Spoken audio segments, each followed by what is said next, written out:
तालुकाध्यक्ष विष्णू साठेच्या निलंबनानंतर राष्ट्रवादीची बीड जिल्हा कार्यकारिणी बरखास्त, प्रदेशाध्यक्ष सुनील तटकरेंची कारवाई, चारित्र्याची पडताळणी करून नेमणुका करण्याच्या तटकरेंच्या सूचना।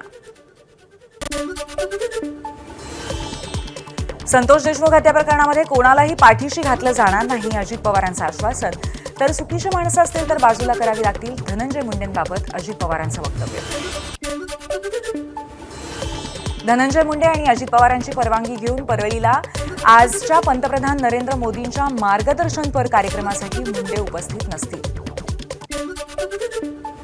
सामाजिक कार्यकर्ते अंजली दमानियांकडून धनंजय मुंडेंच्या राजीनाम्याची मागणी। धनंजय मुंडेंच्या आशीर्वादाने कराड लाडकी बहीण योजनेचा अध्यक्ष झाला का, दमानियांचा सवाल। एसआयटीचे प्रमुख तेली हे आष्टीचे जावई असून ते धसांच्या जवळचे आहेत। वाल्मिक कराड यांच्या पत्नी मंजली कराड यांचा तपास यंत्रणांवरती संशय, सुरेश धस यांचेही सीडीआर काढण्याची मागणी। वाल्मिक कराडला खोट्या गुन्ह्यामध्ये अडकवल्याचा कराडची पत्नी मंजली कराड यांचा आरोप।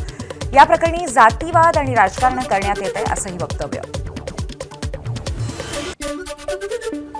कायदा हातात घेऊ नका, सगळ्यांच्या भावनांचा विचार आम्ही करतोय, बीडच्या अपर पोलीस अधीक्षक चेतना तिडकेंचं कराड समर्थकांना आवाहन।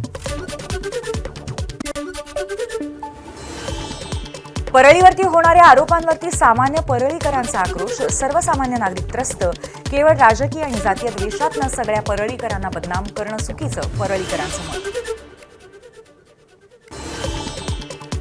मंत्रिपद मिळालं नसल्यामुळे नाराज वगैरे नाही, अब्दुल सत्तारांकडून स्पष्ट। आता वयही झालंय आणि बरेच वेळा आमदार राहिल्यामुळे यापुढे लढणार नाही, सत्तारांचं वक्तव्य। मात्र शिंदेंसोबतच असल्याचंही स्पष्ट। पक्षातील नेते शिवसेनेची काँग्रेस झाल्याचं वक्तव्य करतायत, जेव्हा शिंदेंच्या शिवसेनेच्या नेत्यांना गद्दार म्हणत होतो तेव्हा आठवलं नव्हतं का? संजय गायकवाडांची टीका, तर उद्धव ठाकरेंनी आता तरी मूळ विचारात यावं, गायकवाडांचा सल्ला।